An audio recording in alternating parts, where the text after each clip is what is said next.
прямом эфире новости Татарстана. Добрый вечер. В студии Даяна Саитова. И вначале коротко о главных темах выпуска.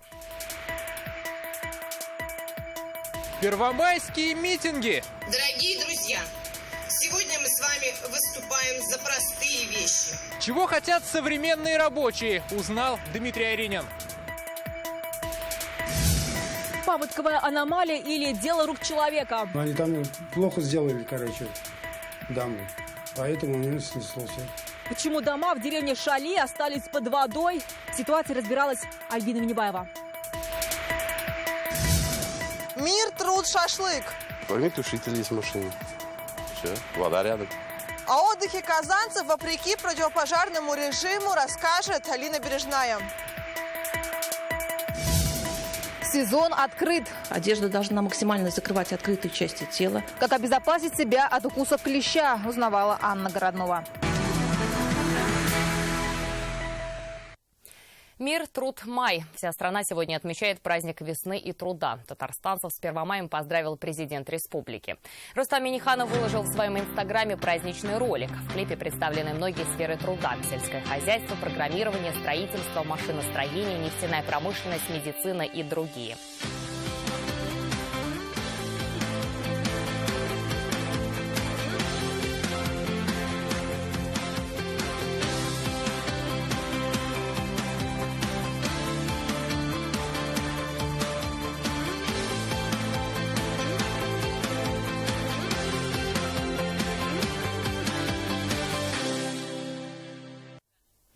День солидарности трудящихся еще в XIX веке, теперь это день весны и труда. Но как бы ни трансформировался праздник, неизменным остается его суть.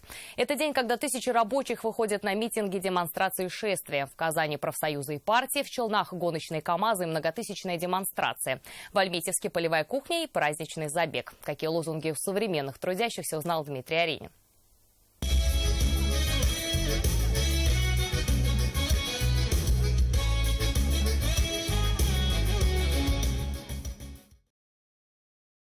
Детализировать и осовременить этот классический лозунг трудящиеся из профсоюзов различных казанских предприятий и организаций пришли в Парк Победы. Несмотря на тучи, облака, фон позитивный, конечно, позитивный. Мы верим в будущее, что все будет хорошо у нас. Без работы нельзя. Надо работать. Только в работе мы достигнем всех успехов.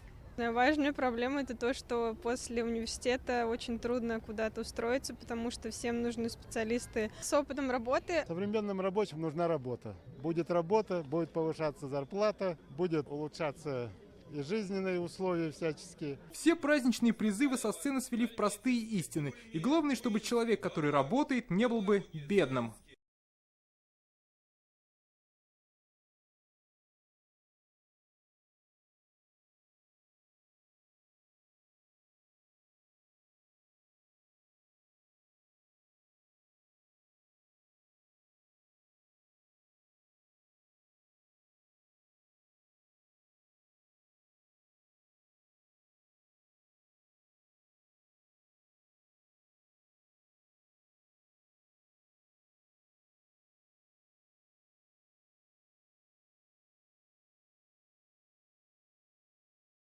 Главным достижением этого года считают то, что с минимальным прожиточным минимумом наконец-то сравняли минимальный размер оплаты труда. Эта сумма 11 163 рубля. Конечно, она коснется широкие массы, особенно низкооплачиваемых работников, таких как даже в бюджетных организациях. Это уборщики помещений, это уборщицы, это повара, это младший персонал. Единороссы отдельного митинга в Казани не устраивали. Они стали участниками акций в городах и районах республики. В Челнах солнце и 23 тысячи человек на демонстрации. Как в старые добрые времена, с флагами, транспарантами и цветами. Они прошли по проспекту Мира. Работники предприятий, ветераны производств. Попутчиками им стали КАМАЗы.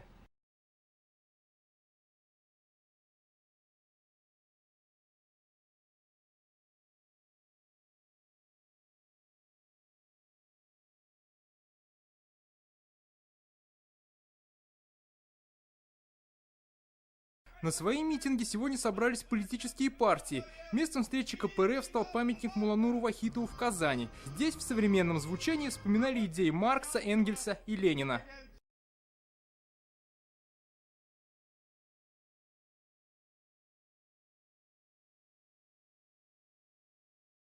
Либерал-демократы свои флаги и выступления развернули в сквере Славы, желали лучшего.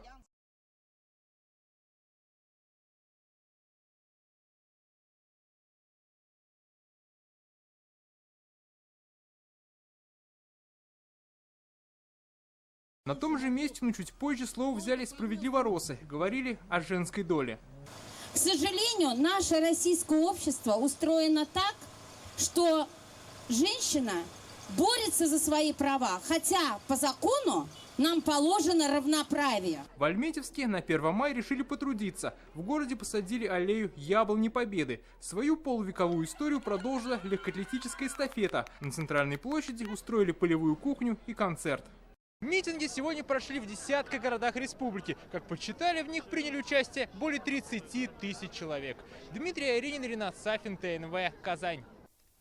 С праздником весны и труда татарстанцев поздравил и председатель Госсовета. Он отметил, что мы по праву гордимся тем, что сегодня республика входит в число наиболее динамично развивающихся субъектов России. Работая в единой команде, стремясь к единой цели, мы вместе созидаем наше будущее, говорится в тексте телеграммы. С 1 мая в России повысилась минимальная оплата труда. Она впервые в истории страны достигла уровня прожиточного минимума. И это не все изменения, которые вступают в силу. Что еще ждет россиян, в обзоре Сергея Хайдарова. Май принес россиянам не только теплую погоду, но и заметные изменения в законопроектах. Так, по указу президента России Владимира Путина, с 1 мая в России повысится минимальный размер заработной платы. Впервые за всю историю страны он сравняется с прожиточным минимумом. Если раньше МРОТ едва достигал 9,5 тысяч рублей, то сейчас составит 11 163 рубля в месяц. Также с начала мая в России ужесточат требования противопожарной безопасности. Теперь руководители компаний обязаны ежеквартально проверять пожарную сигнализацию, а каждые полгода систему противодымной защиты, автономное устройство пожаротушения и противопожарный водопровод. Нововведение связано с крупным пожаром в торговом центре Кемерово. Изменения коснутся и туризма. В России стартует эксперимент с курортным сбором. Пока, согласно законопроекту, он не должен превышать 50 рублей в сутки. На начальном этапе курортные сборы введут в 2 регионах. Это Ставрополь и Алтай. Самую высокую ставку курортного сбора придется заплатить отдыхающим на Ставрополье – 50 рублей с человека за каждый день проживания. В Алтайском крае размер сбора составит 30 рублей. В Крыму срок введения налога перенесли на будущий год. А на Кубани такие туристические сборы начнут взимать после окончания чемпионата мира по футболу. Перемены ждут и внешний туризм в России. Теперь будет проще посетить Поднебесную. С 1 мая россиянам, а также жителям еще 58 стран можно будет летать на китайский остров Хайнань без оформления визы. Сергей Хайдаров, ТНВ, Казань. В 1 мая пришлось потрудиться жителям села Шали Пестричинского района. В затяжные дожди не выдержала местная плотина. Уплыли ульи, слегли коровы и загублены запасы картофеля. Альбина Минибаева оценила масштабы половодья. А как здесь приберешься? Там вся грязь, вон, гнила, глина все. Полы только вон, чтобы хотя бы высохло. Грязь, мусор и разбитое хозяйство – все, что осталось у жителей села Шали после большого паводка. Вода заполонила улицу Почтовую за минуты. След воды стоит под подоконником, под окнами. Вот вода. Метр сколько? 1,10 м, 1,20 м. Неожиданно это вот оттуда пришла вода. За 10 минут, за 5 минут. Обычный уровень речки здесь не выше колена. Насколько вода поднялась в день паводка, можно судить вот по оставшемуся мусору. Все это как раз-таки и приплыло с водой. На уборку территории еще уйдет несколько дней. Вот отсюда до сюда. Вы шлепали по воде, получается? Уже мы ходили по воде. Как выбирались там? Через окно выбрались. Затопило 4 хозяйства на этой улице. К Ильгизу Ахмедшину вода пробралась и в дом. Последний раз такое было в 2012-м. Жители уверены, на этот раз большую принесла не природа. Вода не смогла уйти из-за рыбацкого пруда. Они сами, наверное, без документов сделали. А так у нас, мы не думали, что так получится. Но они там плохо сделали. Одни благоустроенные пруды, то есть шлюзами открывают. А это, наверное, значит, не открывается. Прямо так закрыли, пустили, а осенью забыли пустить. Вот 3 штуки она выбивала, короче. Всего в селе 3 пруда, это самые близкие к деревне. Глава поселения уверяет, все задвижки открыты. По руслу еще и бобры построили несколько плотин. Поэтому река могла не справиться с потоком. Почти 1,5 дня сильные дожди были, не переставая, это целый день. Это, я думаю, из-за этого вода поднялась. Сейчас жильцы могут рассчитывать только на компенсацию от страховки. В хозяйстве Ильнуры Мингазова от холодной воды слегла стельная корова. Уплыли ульи. Ущерб уже перевалил за 100 тысяч рублей. 120 наберется. Есть сарай уже, фундамент негодный уже. Если воды вот так, почти метр же воды стоял, это уже фундамент как после этого. Придет ли денежная посылка на почтовую от Пестричинского района, пока глава поселения умалчивает, как покажет бюджет администрации. Альбина Минибаева, Рамзиль Гарипов, ТНВ, Пестричинский район. Майские праздники без шашлыков и дачного сезона. Звучит как невозможное, ведь с прошлой недели в республике противопожарный режим. Это значит, нельзя разжигать костры, это касается и дач. Алина Бережная узнала, что же сильнее, режим или традиции.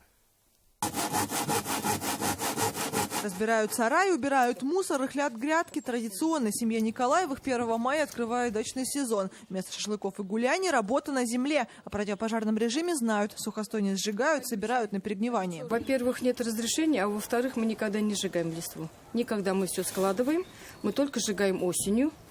И то ботву только вот картофеля. Убирается на участке соседка Николаевых. Листва, мусор, ветки тлеют в бочке. Рядом вода, но это еще не значит соблюсти всех правил. С 25 апреля в республике противопожарный режим. Жечь траву на дачных участках, разводить костры в лесах запрещается. Люди-то будут шашлыки делать все равно. Это ж как ж. О пожароопасных ситуациях знает и председатель дачных участков, но бороться с нарушителями не намерен. У меня же нет никаких полномочий, так ведь? Этим занимается МЧС. Майские праздники без шашлыка скорее фантастика, нежели реальность. Вот поэтому многие отправляются на природу. Вокруг Казанского озера Лебяжье ароматы мяса на углях. Отдыхающие в противопожарном режиме знают, но традиции нарушать не хотят. Мы достаточно далеко от дерева. Там, где уже, так сказать, травы нету. Так что стараюсь, чтобы не было. Потом мы все это зальем, естественно, водой. Мусор с собой заберем. Огнетушитель есть в машине. Все, вода рядом. Сезон шашлыков казанцы открыли еще задолго до 1 мая. Это видно по кучкам сгоревшего угля. В основном отдыхают близ водоемов и на открытой местности, что уже является нарушением противопожарного режима, не говоря о тех казанцах, которые отдыхают в глуби леса.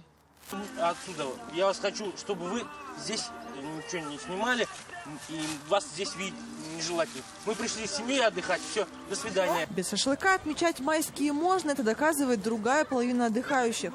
По закону можно шашлыки жарить? Ну а почему тогда вы спрашиваете-то хоть? Вон, кто жарит, тех спросите. Противопожарный режим продлится в республике до 15 мая, а значит, в случае попадания инспекторам можно получить штраф до 5000 рублей. Алина Бережная, Игорь Романов, ТНВ, Казань. 37 отдыхавших на природе уже оказались у врачей. Сейчас самое время активности клещей. Опасный период – это как раз начало мая и, как правило, до середины июня. По статистике, в больницу попадают те, кто пренебрегает профилактикой. Чем опасен укус и что делать, чтобы не заразиться энцефалитом? Совет экспертов выслушала Анна Городнова. Клещи не прыгают, не летают и не нападают с деревьев. Они поджидают человека и животных в основном на земле, ведь обитают на траве и кустарниках. Личинки не поднимаются выше 30 сантиметров, а взрослые особи не выше 1,5 метров. В лесах, парках и скверах сейчас многолюдно. Длинные выходные, праздники, теплая погода и сырость. Активность клещей в мае увеличивается. На сегодняшний день в республике зарегистрировано 37 пострадавших от укусов клещей, из которых 13 детей. Это на уровне прошлого года. Заниматься самолечением врачи не рекомендуют. Лучше сразу обратиться к травматологу. Их беспокоит зуд, отечность, гиперемия. То есть в месте укуса клеща может появиться какая-то аллергическая такая вот реакция. Также обращаются с тем, что присоединилась вторичная инфекция. Если насекомого удалили самостоятельно, его следует принести в больницу. Специалисты определят, является ли он носителем энцефалита. Принимать клещей на исследование будут все праздники и выходные. Если прошло не более 3 дней, делаем иммуноглобулин против клещевого энцефалита. Это самая действенная профилактика этого заболевания. Если же прошло больше дней, такой ребенок уже идет к инфекционисту. Закрытая одежда, обувь, осмотр каждые полчаса. Простые правила пригодятся не только в лесу, но и на открытых площадках. Шнурки, сапоги резиновые. И все нормально. Не заходите в лес, К деревьям близко не подходить. На траву? Да, на траву. По дорожкам. Ходить по дорожкам. Большая надежда, что в парке не будет клещей. Самый надежный способ защиты – прививка, говорят врачи. Противоклещевой иммуноглобулин вводится в инфекционных больницах. Все вопросы татарстанцы могут задать по телефону горячей линии Роспотребнадзора. Анна Городнова, Гузель Шигабова, Ильшат Мухаметов, ТНВ, Казань, Набережные Челны. Это новости Татарстана, и смотрите далее. Вдоль по Волге. Мы могли бы поехать на машине, но выбрали водный вид транспорта. По каким направлениям будет курсировать речной транспорт столицы? В репортаже Анны Городновой. Остров ждет. Чем удивит Свияжск в новом туристическом сезоне? Лина Зинатуллина. А по Волге вновь теплоход. Стартовала летняя навигация. Теперь жители столицы и гости города могут добраться на правый берег реки самым легким способом. Открыты ежедневные рейсы до Верхнего Услона и Садовой, а после майских праздников можно будет доплыть до Болгар, Тетюши и Свияжска. Первых пассажиров в рейс проводила Анна Городнова. У меня билет до Верхнего Услона. У билетных касс первые пассажиры, дачники едут готовить свои участки к летнему сезону. В сумках рассада для теплицы и садовый инвентарь. Семьи Сахаровых и Садыковых едут большой компанией. После зимы разворачиваем все розы, винограды, все, они же все до сих пор укрытые. Сегодня первый день едем, дай бог, чтобы все цело было. Первый рейс до Печищ отправился в 7 утра, следующий в полдень. Пока навигация только стартовала, открыты 4 рейса в день. С наступлением лета расписание еще скорректируют в зависимости от пассажиропотока. Все суда прошли проверку контролирующих органов, все, которые необходимы. Это речной регистр, это Санэпиднадзор. Значит, будут работать водоизмещающий флот, это Москва, суда типа Москва, Московский омик и скоростные. Это Восход и Метеор. Стоимость билетов не изменилась с прошлого года. До Печищ, Верхнего Услона, Студенца, Садовой и Нижнего Услона 78 рублей. Это и привлекает пассажиров. Пользуюсь речным транспортом все лето. Удобно, безопасно. Мы могли бы поехать на машине, но выбрали водный вид транспорта. Нравится вода, волны от теплохода. Пока одни ждали открытия дачного сезона, другие готовили уставшие за лето теплоходы. Олег Лебедев уже 40 лет за штурвалом. Первый год перешел сюда на этот теплоход. Теплоход очень отличный, экипаж сплоченный. А так работал на других судах. После 9 мая речной порт открывает туристический сезон. Вот это скоростное судно типа «Метеор». Вячеслав Каргин уже готовится к спуску на воду. Пассажиры смогут с ветерком добраться до Болгара и Свияжска.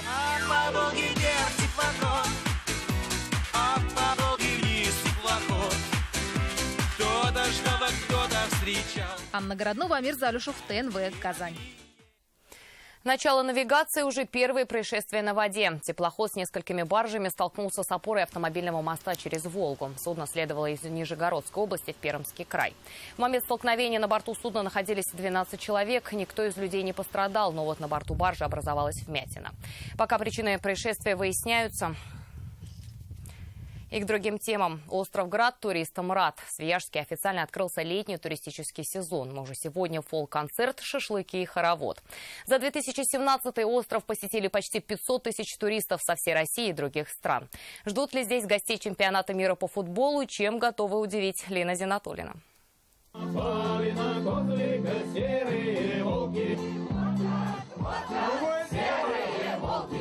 Подпевать знакомым с детства песням, закружиться в хороводе и получить угощение от скомороха. Сегодня в Свияжске будто добрая русская сказка. Каждый уикенд на острове по 5000 гостей, а сегодня, кажется, еще больше. Новый сезон открывает питерская фолк-группа «Атава Йо», в исполнении которых русские народные уже прозвучали от Китая до Норвегии.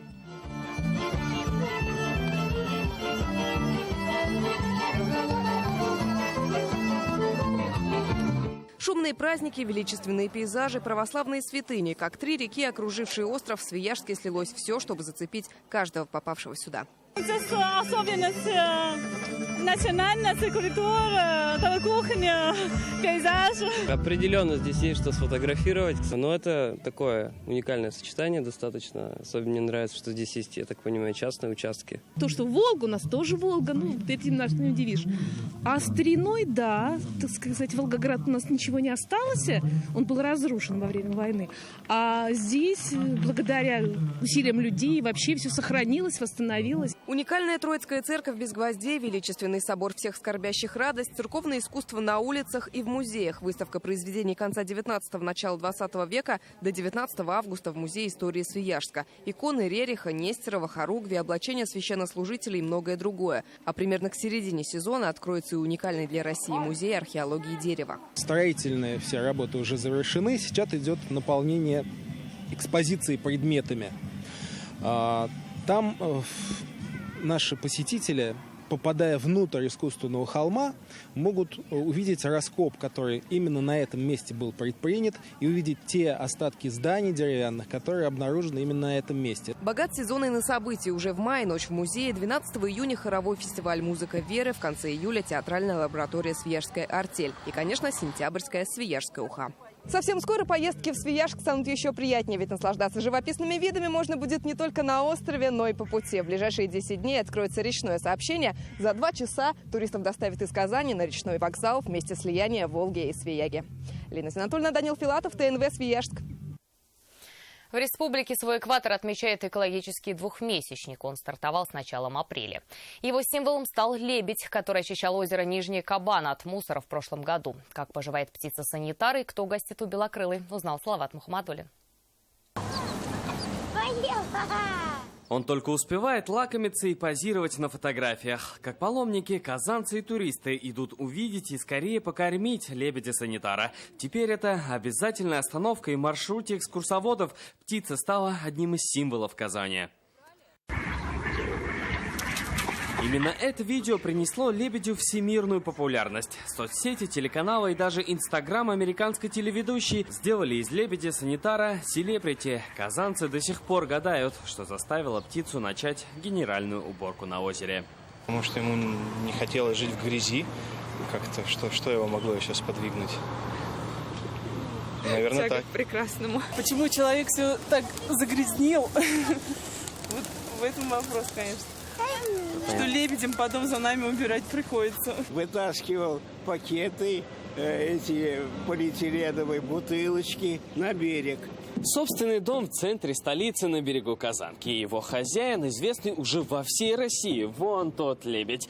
Год назад именно он, видимо, устав от бесконечного мусора, начал очистку водоема самостоятельно. Свой особняк у театра Камала для людей фантастика, для лебедя реальность. В его распоряжении теперь целая вилла. Никаких проверок Росприроднадзора за строительство в прибрежной зоне и счетов за ЖКХ. На завтрак, обед и ужин шведский стол. Круглый год здесь вечеринки с утками и голубями. Временно к лебедю примкнули и строители. Обустраивают набережную, чтобы было еще прекраснее. Став для людей примером, теперь он практически ни в чем не нуждается. Марс Хамидуллин с дочкой гостят у него каждые выходные и уже знают, чем звезда любит лакомиться. Хлеба он особенно не ест, зерновые особенно не ест. Он ест зеленую свежую траву. То есть если вот здесь на газоне пощипать или принести, или ветки, или листья. То есть он больно, такую травку кушает.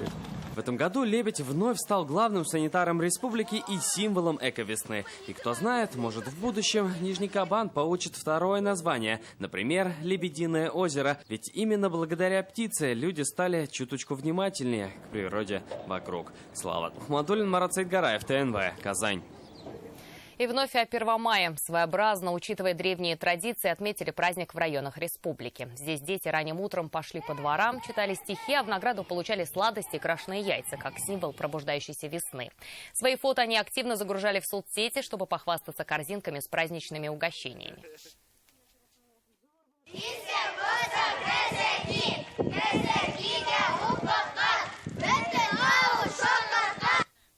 А в завершении дети и взрослые угощались кашей. В народе ее называют грачиной. В преддверии посевной все желают, чтобы год был плодородным. И на этом у меня все. Впереди вас ждет спорт и прогноз погоды. Увидимся в 21:30.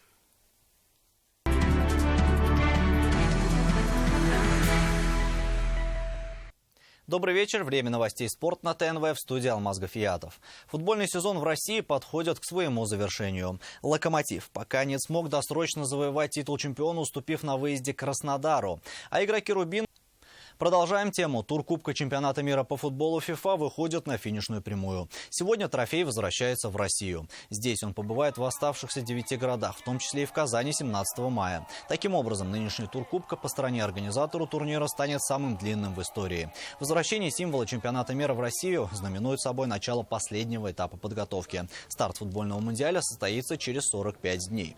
Тур Кубка чемпионата мира по футболу дает болельщикам редкую возможность увидеть вблизи официальный кубок и сфотографироваться с ним. В другое время его также можно увидеть только в музее мирового футбола ФИФА в Цюрихе.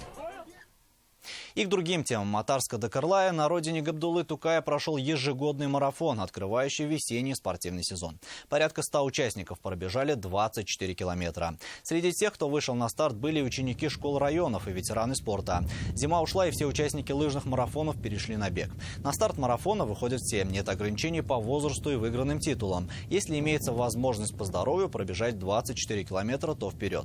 История самого марафона непростая. Начинали проводить забеги еще в 70-х. Потом были паузы, перерывы, и вот сейчас снова восстановили соревнования. Турнир, как правило, открывает новый спортивный сезон. Готовиться я начал с конца марта. Трасса хорошая, но был очень сильный ветер боковой, очень требовалась выносливость. То есть я считаю, что сегодня те, кто финишировал, те, кто прошел эту дистанцию, дальше достойны похвалы и уважения, то, что нужно очень много сил выносливости. И это все новости спорта к данной минуте. Будьте здоровы и занимайтесь спортом. До свидания.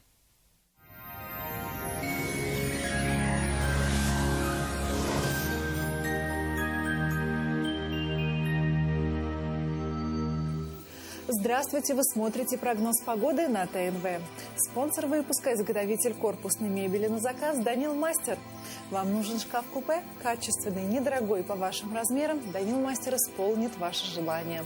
Успейте заказать в мае со скидкой 20%. «Данил Мастер», Казань, Восстание 23, телефон 2-167-166. Ну что ж, а теперь о погоде. Очередной циклон принес в республику новые порции осадков. По данным сервиса Яндекс.Погода, на юго-востоке республики ожидаются дожди, температура воздуха составит плюс 11 градусов. На северо-востоке дождь и до 9 градусов тепла. На севере республики пасмурно, дожди и до плюс 10. На северо-западе тоже не обойдется без осадков. Там температура воздуха составит плюс 11 градусов. На юго-западе республики в Болгаре плюс 11 дождь. В Буинске до 20 градусов тепла и тоже пройдет дождь. А вот в Дрожжаном настоящее лето плюс 24 и без осадков. В центре республики пройдут дожди, температура воздуха составит плюс 12 градусов. В последующие сутки в республике будет очень тепло, но по-прежнему возможны осадки. Спонсор выпуска ООО «Челны Кировец» предлагает услуги по капитальному и текущему ремонту тракторов «Кировец».